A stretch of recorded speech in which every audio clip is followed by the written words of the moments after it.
Bonsoir, bonsoir à toutes et à tous. Heureux de vous retrouver pour une nouvelle semaine de Sens Public. On est ensemble du lundi au jeudi à 18h et 22h. Vous le savez, pour donner du sens à l'actualité grâce à nos experts et aux journalistes de la rédaction de Public Sénat avec au sommaire de ce 10 mars, l'économie française confrontée à un nouveau défi. Comment trouver les milliards indispensables pour répondre à la menace russe sans augmenter les impôts, travailler plus longtemps, ni renoncer à la transition climatique? L'équation est-elle vraiment impossible? Les Français sont-ils prêts à des sacrifices pour l'Ukraine? Réponse dans une minute. Et puis dans la seconde partie de cette émission, zoom sur ce combat pour la liberté d'expression mené notamment par l'administration Trump.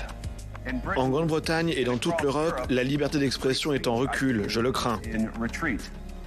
Le vice-président américain fait la leçon à l'Europe et trouve de l'écho en France avec les médias du groupe Bolloré qui crient à la censure après la fermeture de C8 qui menace vraiment la liberté d'expression. Réponse tout à l'heure. Mais d'abord, donc, quelles sont les pistes pour financer la hausse du budget de la défense? Première réponse en images avec Cécile Sixou. Emmanuel Macron a posé un casse-tête à son gouvernement. Comment faire pour doubler le budget de la défense sans augmenter les impôts? Depuis quelques jours, les hypothèses fusent de toutes parts et l'une des pistes serait de mettre à contribution le livret A des Français. Une piste aussitôt démentie par Bercy. Il n'y a aucun projet de confiscation de l'épargne. Il n'est pas question que l'État vienne, au fond, s'approprier ou exproprier les Français de leur épargne. Après, il y a deux débats. Il y a un débat qui est de savoir si nous préférerions financer notre dépense publique auprès des Français directement ou sur les marchés financiers. Et puis il y a un deuxième débat qui est quels sont les besoins de nos industriels de la défense. À gauche, comme pour les partenaires sociaux, le cap fixé par le président semble impossible sans activer le levier fiscal. Certains demandent une contribution des plus riches. Marie-Lise Léon, secrétaire générale de la CFDT, propose une mise à plat de l'effort fiscal. Sans hausse impôts, ça ne va pas être possible. On a beau être dans une période inédite, les vieilles habitudes restent un peu les mêmes. Donc je pense que c'est important de tout mettre à plat.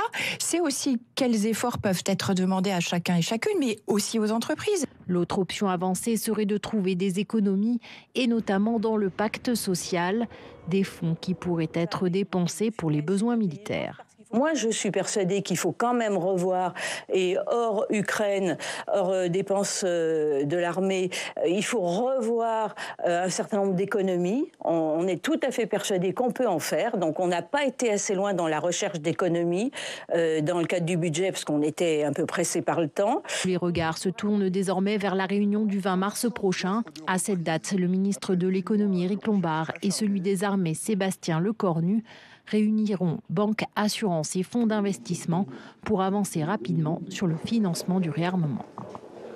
Qui va payer pour l'effort de guerre? Voilà le titre de notre débat avec Jean-François Husson. Bonsoir. Bonsoir. Sénateur LR de Meurthe-et-Moselle et rapporteur général de la Commission des Finances. Léo Peria-Peigné, bonsoir. Vous êtes chercheur armement, industrie de défense de l'Observatoire des conflits futurs à l'Institut français des relations internationales. Et vous publiez Géopolitique de l'armement, c'est aux éditions du Cavalier Bleu. Lucille Schmitt, bonsoir. Bonsoir. Bienvenue Lucille, heureux de vous retrouver sur ce plateau. Vous êtes vice-présidente du cercle de réflexion La Fabrique écologique. Et Mathieu Croissando, bonsoir Mathieu. Bonsoir. Politique, évidemment à mes côtés tous les lundis et mercredis. La France qui va dépenser plus de 50 milliards d'euros pour sa défense en 2025, ça représente 2% du budget de l'État. Jean-François Husson, comment le porter à 3,5% comme le suggère Emmanuel Macron? D'abord, je pense qu'il faut faire partager aux Français l'enjeu qui se déroule en ce moment sous nos yeux d'un changement considérable des paradigmes et de la géopolitique. Moi, je fais partie de ceux qui ont démarré leur vie professionnelle au début des années 80, et très vite, avant au milieu des années 80, on a eu la chute du mur de Berlin. À ce moment-là, on nous a expliqué, à juste titre, que le monde était un village. C'est l'ouverture aux échanges internationaux, et c'était progressivement un monde en paix, avec les grandes puissances qui... C'était même pas une... Enfin oui, c'était une paix armée, mais assez pacifique. Et ce à quoi on a cru depuis 89 s'effondre aujourd'hui. Oui, c'est malheureusement, on va dire, parfois il y a des cycles dans la vie et dans l'histoire. Et j'ai le sentiment que ça va assez vite. C'est un peu la violence du temps, la violence des tempéraments. Et moi, j'ai toujours fait partie de ceux qui pensaient qu'il ne faut jamais, je dirais, baisser la garde, notamment sur notre défense nationale. Et donc, pour répondre à ma question, ça justifie d'augmenter vite et beaucoup les dépenses militaires en France? Je le pense. Je le pense parce qu'il faut jouer la France et l'Europe. Nous avons d'abord un passé historique, je le dis juste en 30 secondes, lorsque j'ai fait toutes les cérémonies de vœux en 2024, dans mon département, la Meurthe-et-Moselle, très exposé dans l'histoire, je suis revenu en disant, dans mon département, les personnes, les anciens, craignent un retour d'une guerre. C'était, vous voyez, c'est finalement un peu plus d'un an après, ça vient, parce que c'est un sentiment à la fois, c'est ce qu'on ressent intuitivement. Donc aujourd'hui, oui, je crois qu'il faut faire partager ces enjeux, mais sans exagérer, c'est-à-dire qu'il faut bien expliquer ce qui est en train de se passer et les raisons pour lesquelles on invite les Français à comprendre. Et on verra quel levier on peut activer au Paléo. Peria-Peigné, les carnets de commandes des industries françaises d'armement sont pleins, mais est-ce que c'est grâce à l'État français? Alors très clairement non. La très grande partie des commandes, enfin des accélérations de cadence qui ont eu lieu en France aujourd'hui depuis 3 ans sont le fait en fait de l'export. C'est le cas pour les Rafales, par exemple, qui est très iconique. C'est aussi, et malgré la communication qui a été faite autour, c'est aussi le cas pour l'artillerie. Une grosse partie des munitions qui sont ensuite aujourd'hui produites par KNDS France vont en fait en Allemagne à l'heure actuelle.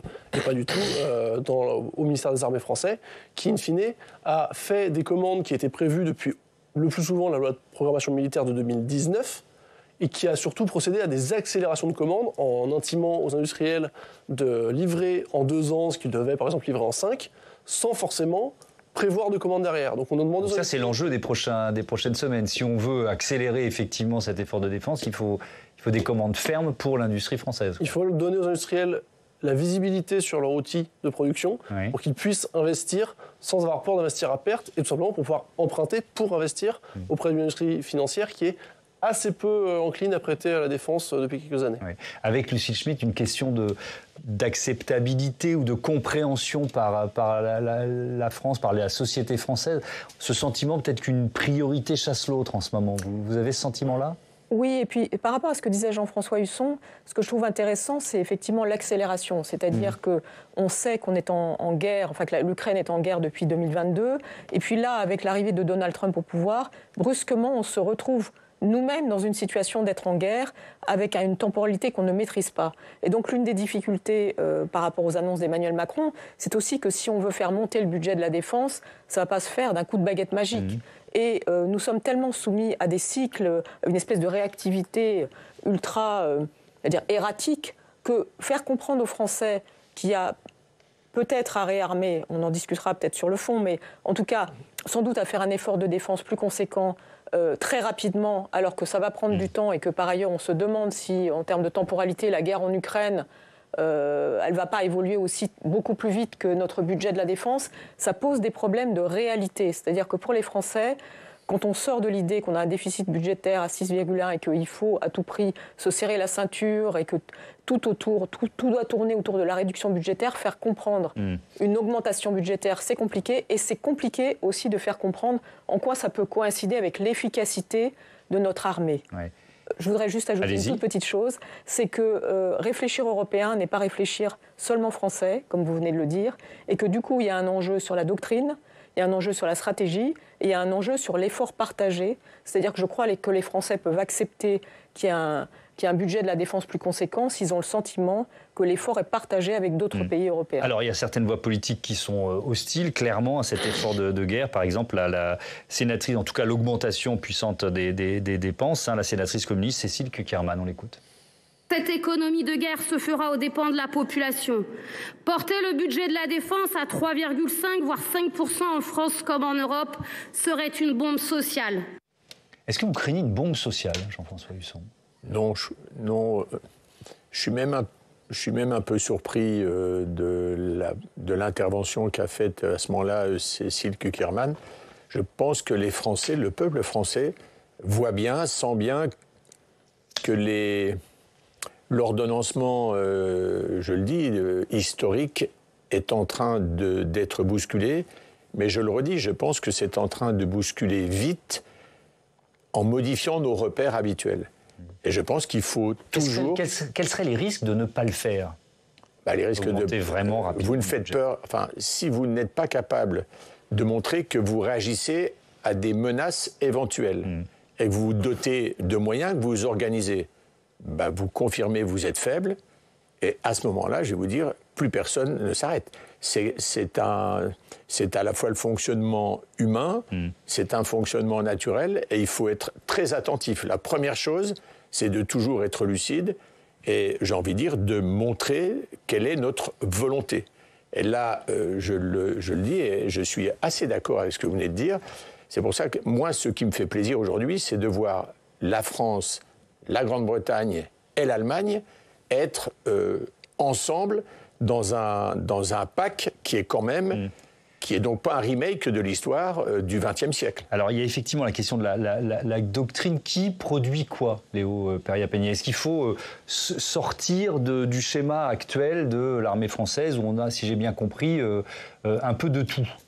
Alors, l'avantage de la France à l'heure actuelle, c'est que sa industrie de défense, sa BITD, peuvent produire beaucoup de choses, un spectre très varié, et surtout elles peuvent le produire quasiment sans recourir à des technologies ou à des produits américains.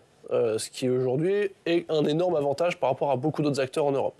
Maintenant, on ne peut pas avoir un discours entendable en Europe en disant acheter européen, c'est seulement acheter français. Il faut qu'il y ait une stratégie d'ensemble qui dise on doit construire cette base industrielle et technologique de défense européenne, cette BITD-E, qui soit inclusive avec celle de nos partenaires qui ont eux aussi des possibilités industrielles et qui n'entendent pas forcément les perdre, encore que cette appréciation-là, elle a quand même bien évolué, non seulement depuis 3 ans, mais surtout, je pense, depuis 3 semaines, avec un désengagement américain qui se fait de plus en plus prononcé. Mais ça veut dire quoi? On pourrait définir quel pays produit quoi? C'est un peu simpliste ce que je dis. Non, c'est pas aussi simple que ça. La plupart des pays ont en fait des briques qui peuvent s'inclure dans une supply chain, donc dans une chaîne d'approvisionnement. Et vous avez besoin de capacités qui sont redondantes. Donc en fait, il n'y aura pas un pays qui fait des blindés, un pays qui fait des avions, un pays qui fait des tracteurs. Ça, c'était le pacte de Varsovie. C'était il y a 30 ans. Et ça marchait parce qu'il y avait l'Union soviétique derrière qui produisait en fait un peu de tout. Maintenant, il faut réussir à intégrer tout simplement les industries de défense européennes, à si possible, les désintoxiquer des produits américains et avoir une vraie alternative européenne qui soit crédible. Et pas seulement une alternative française. Mais est-ce qu'il y a un consensus politique là-dessus? Est-ce que l'ensemble des pays européens se disent qu'il faut arrêter de se fournir aux États-Unis? Est-ce que parce qu'on sait que l'Allemagne, qu'il y a beaucoup de pays qui sont à la fois leur aviation comme leur matériel qui dépendent des États-Unis. Est-ce qu'aujourd'hui, il y a une forme de consensus pour arrêter ça en Europe? C'est encore un peu tôt. Vous avez une partie des pays qui se dit que la fièvre Trump, c'est soit du bluff, soit c'est temporaire, et on pourra éventuellement revenir aux bonnes vieilles méthodes d'ici quelques mois quand on aura donné ce qu'il veut à Trump. Seulement, le problème, c'est que veut Trump? Au final, c'est difficile de le définir. D'autres vont avoir l'idée qu'on ne peut de toute façon pas se passer des produits américains. Et c'est pour ça qu'il y a un grand enjeu de définition à l'heure actuelle de qu'est-ce que c'est un produit européen. C'est un produit qui est fabriqué en Europe ou designé en Europe. Et ça, au sein des institutions, c'est un énorme débat. Ou en tout cas, autonome. J'ai juste une dernière question. On entend beaucoup que, par exemple, les F-16 ou les F-35 ne peuvent pas décoller qui seraient dans des armées européennes, ne peuvent pas décoller sans accord américain. C'est vrai? Ou en tout cas, pas au-delà d'un certain nombre de semaines. Il faut être très clair là-dessus. On parle surtout du F-35 là-dessus, parce que le F-35, c'est un avion qui porte en fait un logiciel interne qui est extrêmement moderne, extrêmement performant, pour faire très simple, qui a besoin de mise à jour. Si vous coupez l'accès à ces mises à jour pendant un certain temps, et c'est possible, vous pouvez pas forcément l'empêcher de voler, mais lui couper de plus en plus de capacités au fur et à mesure que ces capacités ne seront plus mises à jour.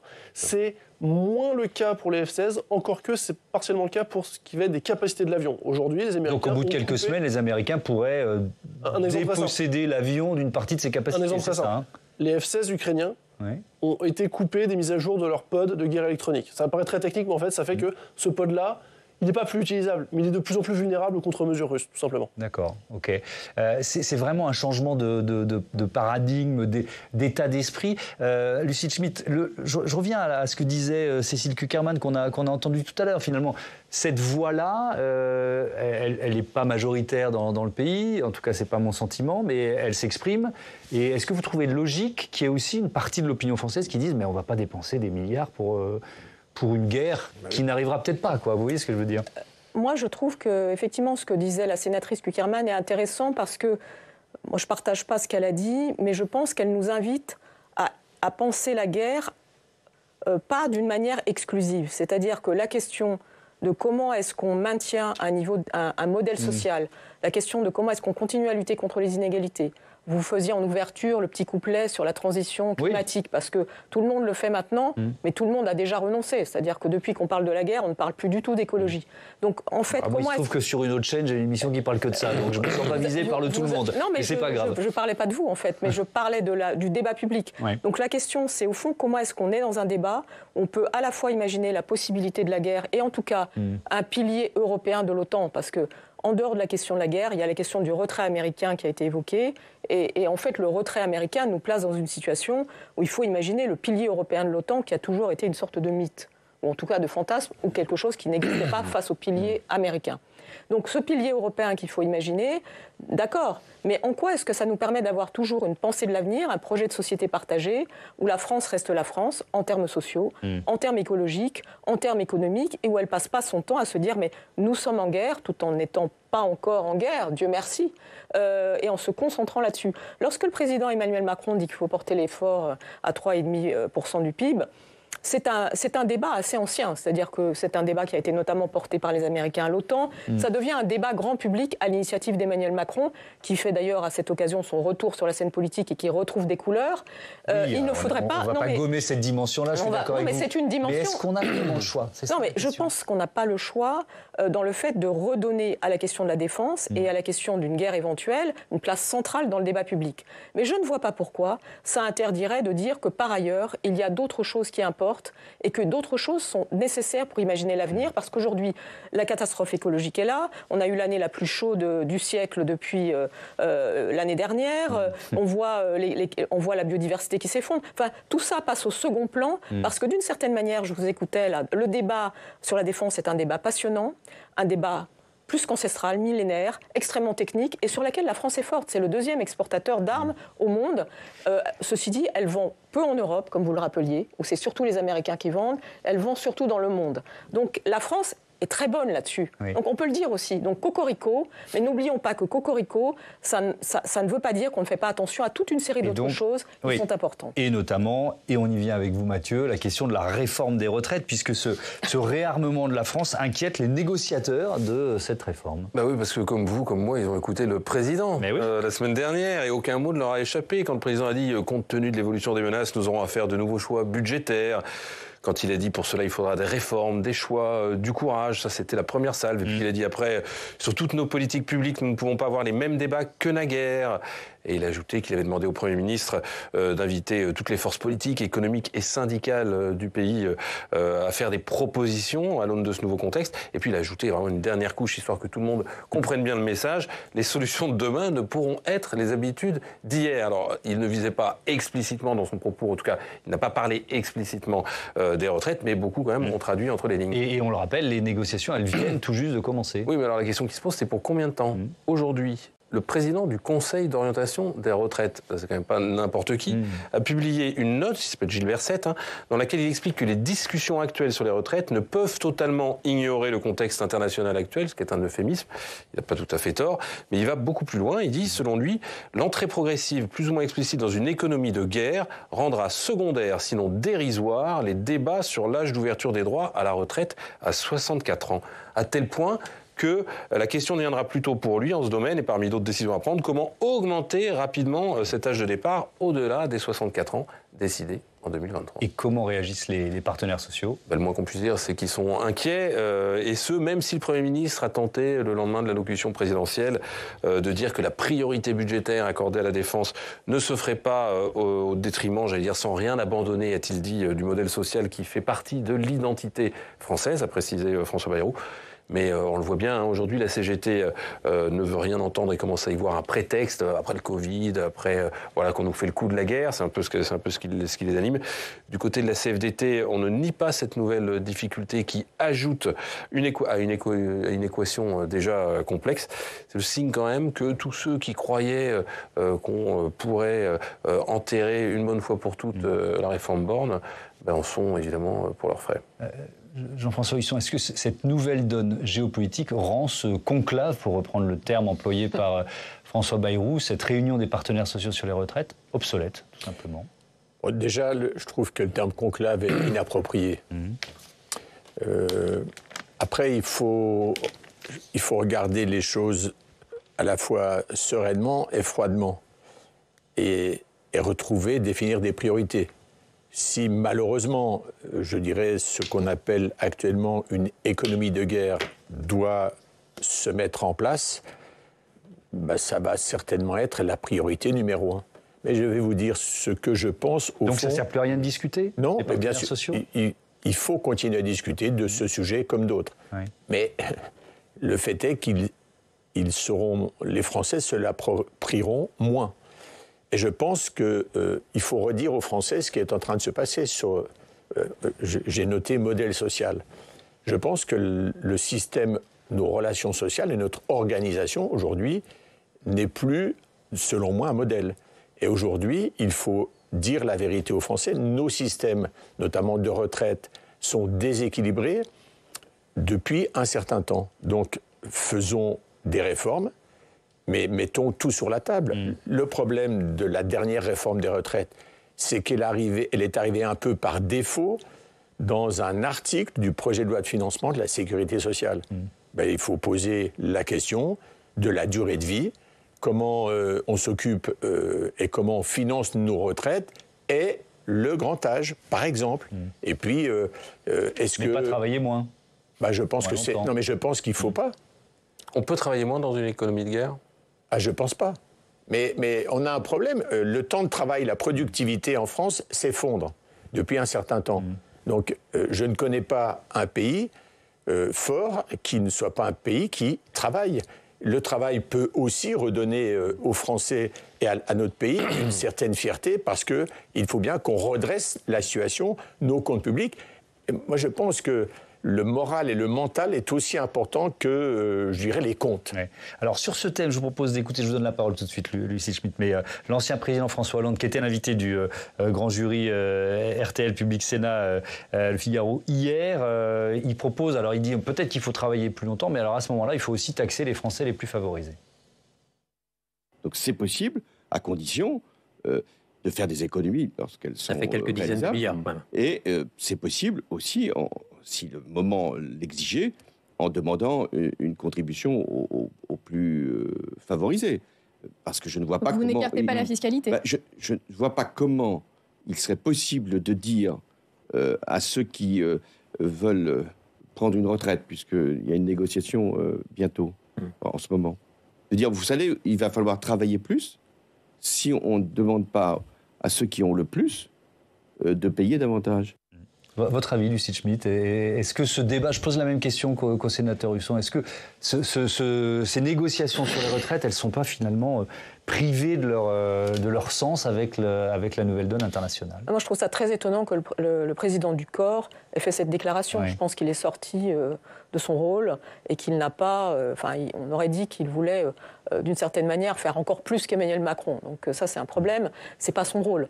Donc, par ailleurs... Mais est-ce qu'on peut s'offrir un tel débat en ce moment, dans ce climat international? Mais bien sûr qu'on peut quand même continuer à avoir... Le problème de la perspective d'une guerre, mais moi, je tiens à dire que quand même le sujet, c'est d'abord l'architecture de l'OTAN, au-delà de la question de la guerre, et que peut-être on doit dire une chose, vous évoquiez la Première Guerre mondiale, je crois qu'il faut dire que la guerre est différente aujourd'hui de celle de la Première Guerre mondiale, on l'a dit, c'est une guerre hybride, c'est une guerre dans le cyber, c'est une guerre aérienne, on est dans une guerre ultra-technologique sur laquelle la question humaine, évidemment, est importante, mais c'est une guerre ultra-technologique, c'est une guerre différente de celle que nous avons imaginée, apprise dans nos livres d'histoire.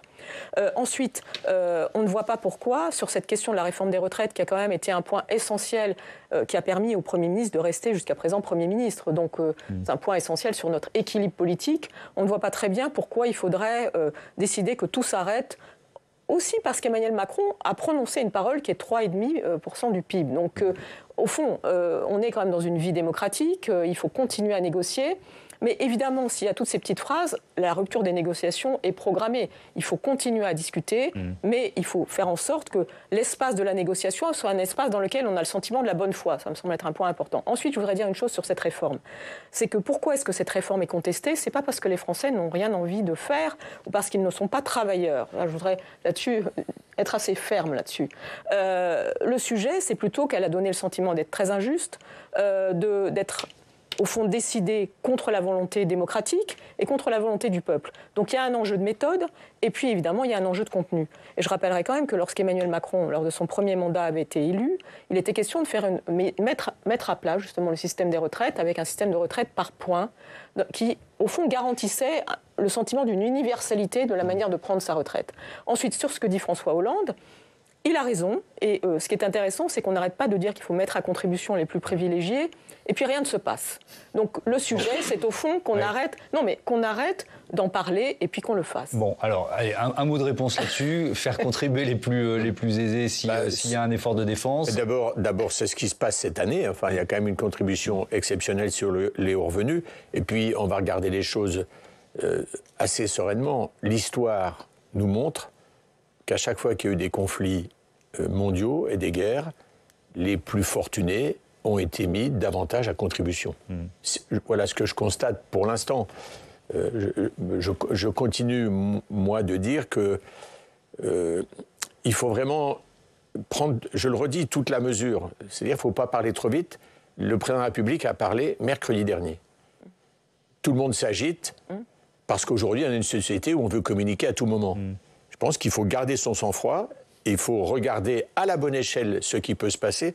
Parce que le vrai sujet, c'est la bonne échelle. Moi, je le redis, par rapport à l'histoire passée, le fait que l'Allemagne, la Grande-Bretagne et la France soient dans le peloton de tête et qu'un certain nombre de pays, notamment les pays limitrophes de la Russie, souhaitent eux aussi davantage renforcer leur capacité de défense, ben, on peut faire renaître un sentiment européen de conquête et de défense. Okay.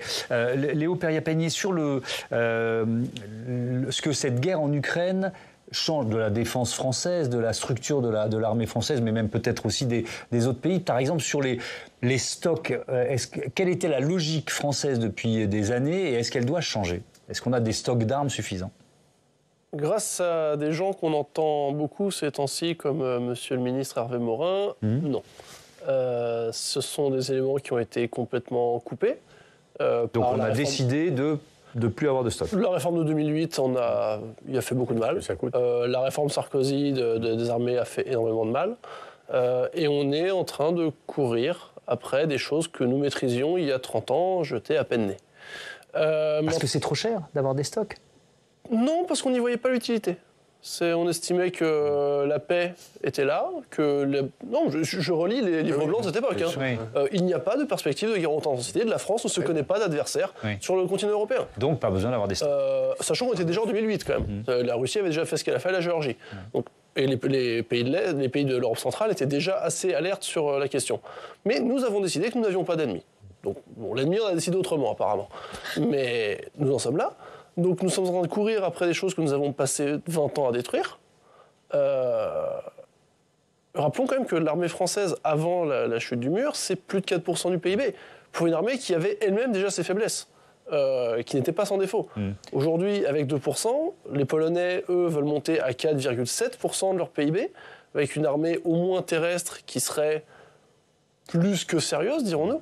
Ça va être des choix très rapides à faire et qui doivent trancher très fortement avec le modèle d'armée que nous ont légué nos parents. Alors trop cher ou pas, Jean-François Husson, ça dépend de l'acceptabilité par l'opinion publique. On en revient à votre première réponse qui consiste à dire qu'est-ce qu'on fait accepter aux Français comme effort de guerre aujourd'hui ?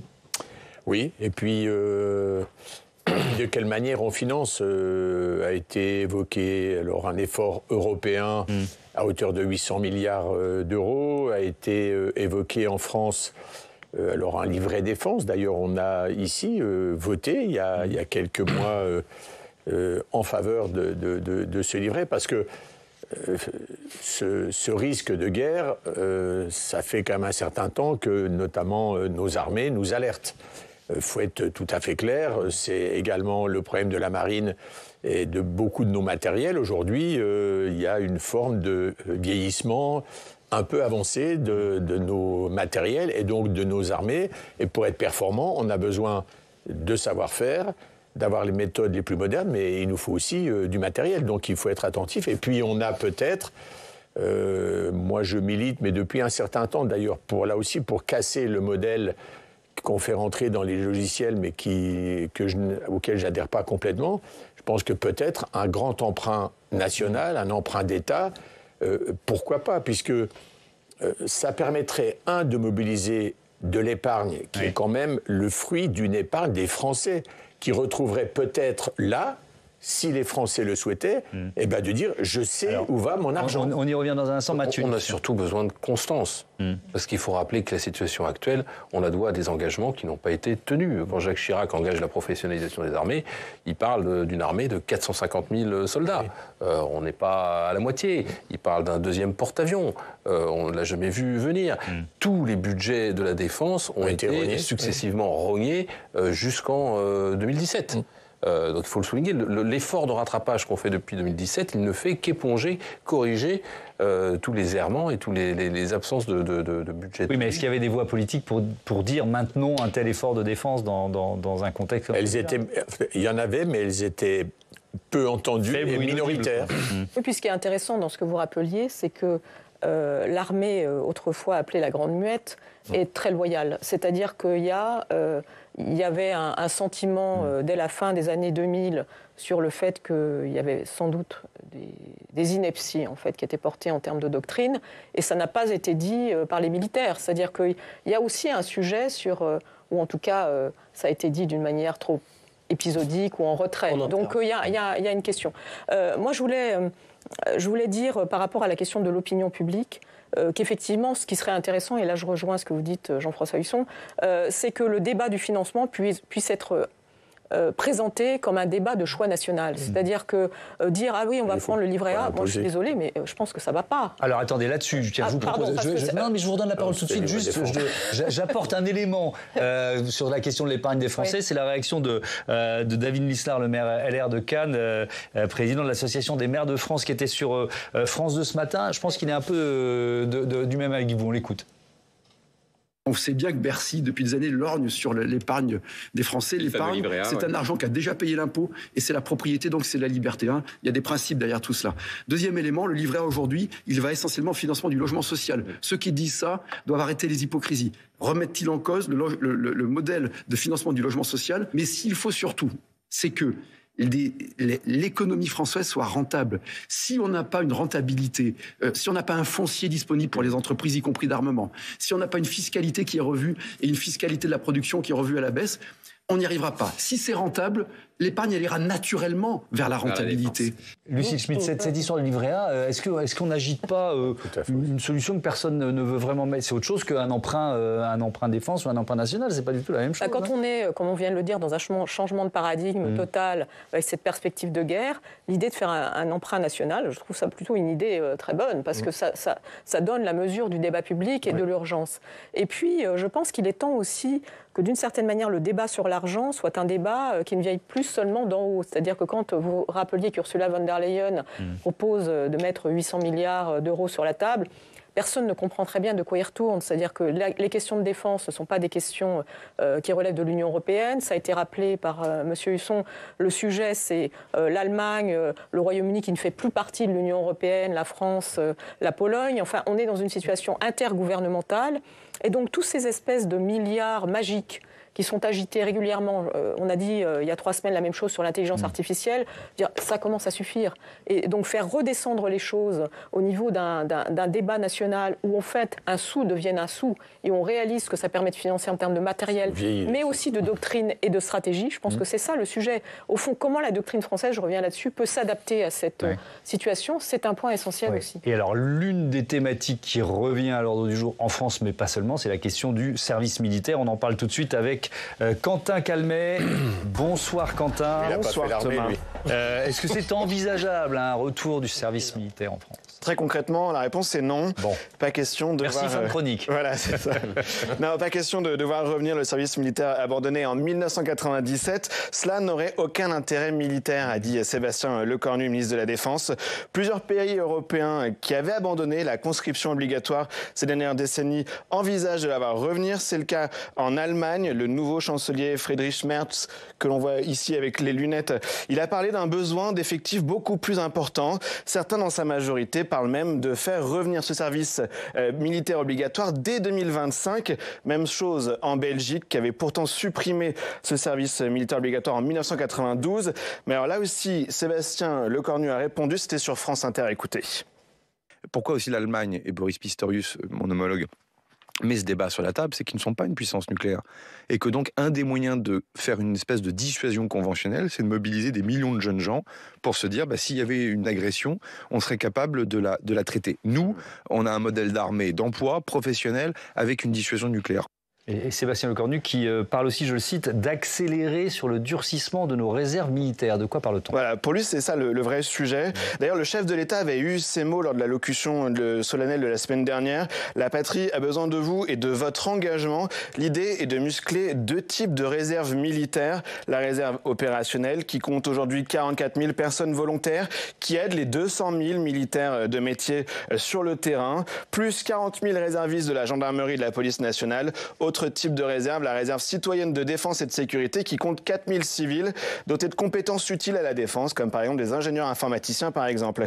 L'idée serait rapidement d'augmenter ces chiffres pour passer par exemple la réserve militaire opérationnelle à 52 000 volontaires d'ici à décembre 2026. Thomas. Pour conclure, on rappelle les conditions pour être réserviste. Il faut avoir 17 ans au minimum, maximum 72 ans, c'est très large, être français et apte médicalement. Enfin, il faut avoir fait son service national ou sa journée de défense et citoyenneté et ne pas avoir été condamné pour des crimes ou des peines entraînant la perte de ses droits civiques. Un contrat d'engagement peut durer entre 1 an et 5 ans et vous êtes rémunéré entre 40 et 200 euros par jour. Merci beaucoup Quentin. Léo Peria-Peignet, est-ce que la France a forcément besoin d'hommes supplémentaires et si oui, est-ce que c'est ciblé ? Est-ce que c'est dans certains domaines particuliers ? Je pense qu'en l'état, avec une des forces armées les plus nombreuses d'Europe, on peut se dire que la priorité n'est pas forcément sur les hommes. C'est très important, notamment dans les compétences les plus techniques, mais en l'état, on a un volume qui nous permet de faire les choses. Maintenant, pour revenir très brièvement sur de quoi on a besoin de refaire ce qui a été défait depuis 20 ans, à savoir faire en sorte qu'on ait une armée, au moins, par exemple une armée de terre, qui soit 100% équipée en véhicules. Aujourd'hui, depuis la réforme des parcs des années Sarkozy, l'armée française a de quoi équiper entre un tiers et la moitié de ses unités. En disponible immédiatement. Donc il faudrait déjà faire un effort de ce point de vue-là, il faudrait faire un effort sur le point de vue des munitions, simple et complexe, pour que les gens puissent s'entraîner, tirer à cadence soutenue pendant plus qu'une semaine, et éventuellement, si nous avons des prétentions à être une nation cadre en Europe, à être une des nations leaders, pouvoir fournir des alliés moins dotés. Quand on voit ce que les Américains font quand ils dirigent une opération, ils fournissent une quantité de services incommensurables à leurs partenaires, moins bien dotés dans leurs opérations. C'est ce genre de choses-là qui, je pense, avant même d'envisager des solutions radicales comme le service militaire, doivent être envisagées en France. Pour tout vous dire, encore une fois, les Polonais, aux frontières de la Russie, 4,7% du PIB, eux-mêmes se refusent à mettre en place un service militaire autre que le service militaire volontaire qui existe actuellement, tout simplement parce que l'idée est très impopulaire, alors même que les Polonais votent pour ou contre des politiciens en fonction de leur position sur les questions de défense, qui est un vrai sujet de vote dans le pays.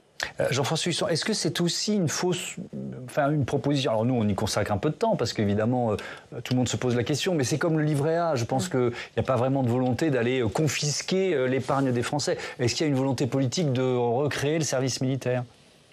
J'ai l'impression que c'est un peu un marronnier. Le service militaire, il faut quand même regarder les choses Alors vous avez les nostalgiques, moi j'ai fait mon armée, j'ai trouvé ça sympa, mais c'est pas parce que je trouve ça sympa que forcément ça s'implique demain. Et puis c'est peut-être pas ça qui va nous rendre rapidement opérationnels. En fait, parce que moi, à entendre, pardon de vous interrompre, mais Léo Périapénier, je me dis, mais combien de temps ça va prendre pour retrouver un niveau d'engagement? Je pense qu'il a parfaitement raison. D'ailleurs, c'est plutôt ce que dit la Grande Muette quand vous écoutez...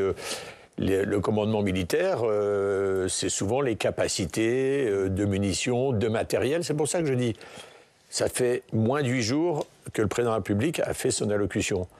Il faut travailler, il faut en coulisses, il faut éviter d'ouvrir, je dirais, des discussions tous azimuts. Il faut vraiment qu'on prenne conscience à la fois du temps dans lequel on est et des capacités que la France et ses partenaires à l'échelle européenne peuvent mobiliser. Je crois que c'est ça qui est important. Et puis après, voir de quelle manière on peut corriger, etc. Parce que on sait ce que c'est. Quand l'engrenage avance, eh bien c'est le plus rapide, le plus fort, celui qui a le plus de moyens souvent, qui finit dans ces conflits par gagner. Donc il faut vraiment être très attentif. Je le redis, il faut essayer d'être maître de ses nerfs. Mais ce que vous décrivez, Léo Périapénier, ça prend combien de temps ?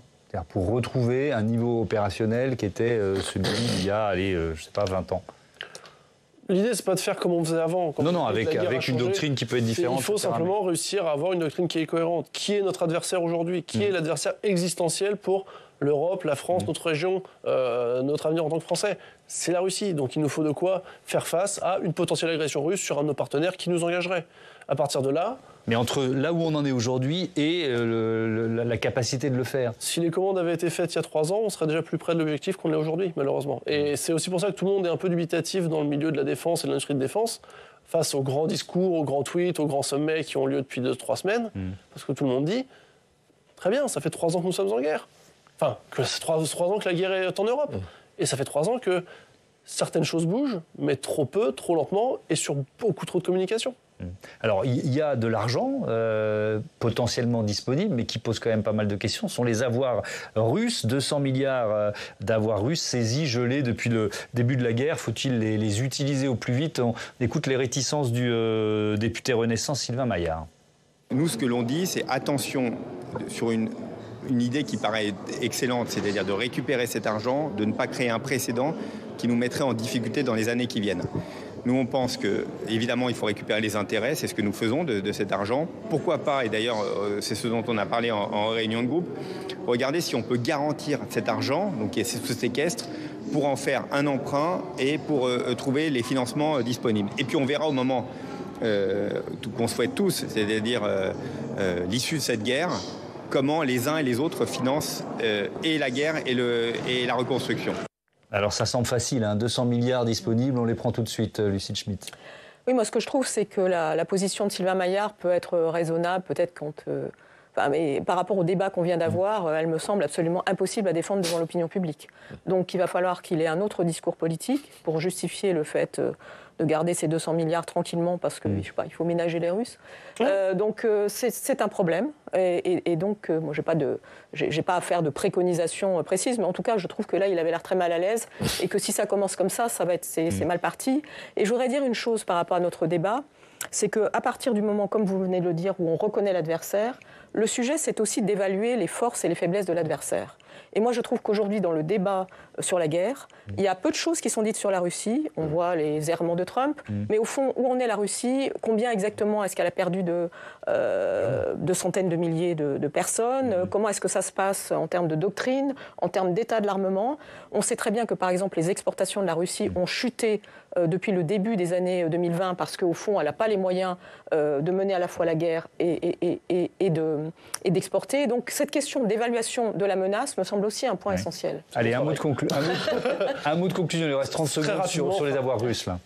Cet argent, il appartient à qui ? Il appartient à des oligarques russes qui sont des mafieux en puissance. Il appartient à Poutine lui-même. Il appartient à Gazprom, Rosneft et quelques autres entreprises qui financent directement la guerre en Ukraine et qui donc financent un effort qui est mené contre nous. Qu'est-ce qui va se passer quand la guerre va se terminer ? On va reprendre cet argent, on va leur donner aux Russes en leur disant « Attention, pas la prochaine fois. » Ce serait quand même complètement aberrant. d'un point de vue politique et même financier, de se dire nous allons rendre aux Russes ce qui est à eux, tout simplement pour éviter que d'autres nous le fassent un jour où nous serions en conflit avec eux. Allez, votre avis rapide là-dessus, Jean-François Husson. On les prend, ces 200 milliards ? Non, je pense que tout a été dit et bien dit. Voilà. Bon. C'est pour ça, je pense, je le redis, ne pas parler de manière intempestive, consulter, écouter, et notamment, je le dis, moi j'ai préconisé récemment auprès d'un ministre qui m'interrogeait, je dis, remontrer des militaires, pour montrer que nos gradés sont concernés, sont en première ligne pour participer. Finalement, il faut un peu faire sortir la grande muette, puisqu'elle est moins nombreuse. Ça fait quand même 15 ou 20 ans qu'ils sont sur les théâtres d'opérations extérieures.